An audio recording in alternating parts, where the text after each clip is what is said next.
Amigos de María Visión y TV San Juan, Padre Francisco Escobar, Padre Pancho, nuevamente con ustedes.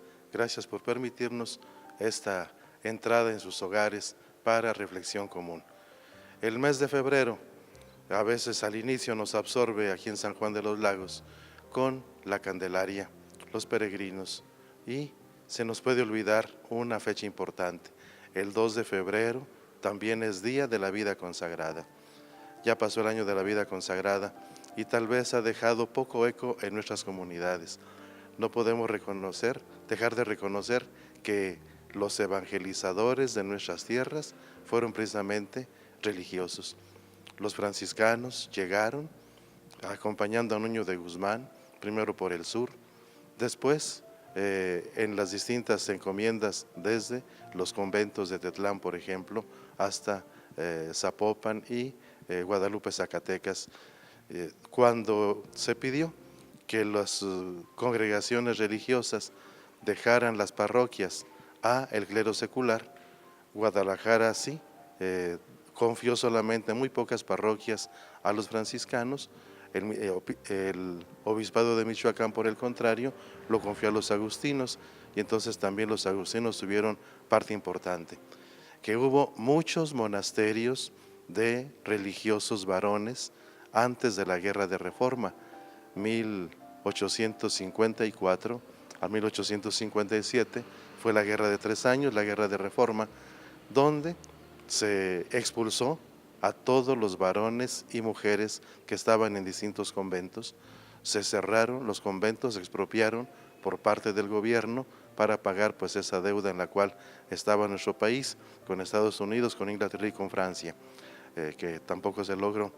Pero cómo se terminó la vida religiosa varonil y femenil en ese tiempo. Cuando en 1864 se crea el arzobispado de Guadalajara, es entonces cuando empieza a florecer nuevamente, porque comienzan a llegar distintas congregaciones religiosas, femeninas sobre todo, para estar cubriendo los campos que debería cubrir el gobierno, pero que no alcanzaba, sobre todo en favor de aquellas gentes menos favorecidas o que querían una educación, por ejemplo, o atención de salud, también de acuerdo a sus convicciones religiosas. Y entonces florecen nuevamente tantas congregaciones, unas que llegan, otras que nacen aquí en nuestras tierras, al servicio de la salud en sus distintos campos, hospitales, de los desfavorecidos, como serían hospicios para niños huérfanos, orfanatorios, o para asilos de ancianos. ¿Cuántas para trabajar en el campo de la educación?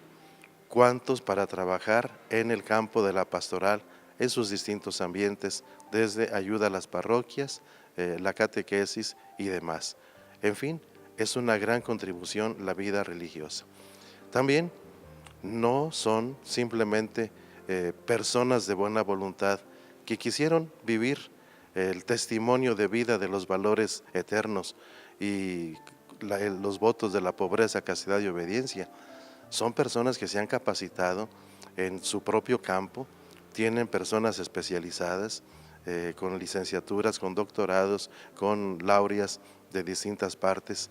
Y entonces, de respecto a su carisma, creo que sí hemos descuidado mucho el aporte que pueden estar dando a la iglesia local los religiosos en su propio campo, que no los reducimos nada más a su tarea concreta, porque debe tener esa dimensión evangelizadora.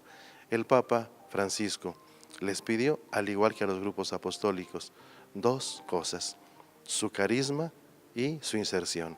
Carisma: cada congregación religiosa, su fundador, buscó que se perpetuara en la iglesia un don que dio el Espíritu Santo, no tanto para la santificación personal, sino para el bien de la iglesia. Y entonces esa gracia, ellos están llamados a siempre hacerla actual, siempre ponerla en acción.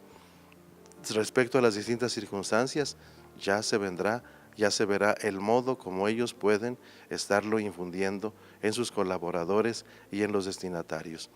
Y la inserción: están en una iglesia local, forman parte, cierto, de una congregación que está a nivel internacional o nacional o diocesano, pero están en una parroquia concreta, en un barrio concreto que lleva su historia y entonces, según su carisma, cómo se insertan, cómo colaboran también con los otros organismos de esa iglesia particular, cómo siguen las líneas de ese plan diocesano y entonces de esta manera logran darle fecundidad porque están aportando su propio carisma, respondiendo a una necesidad de la comunidad y se están realizando a sí mismos como religiosos.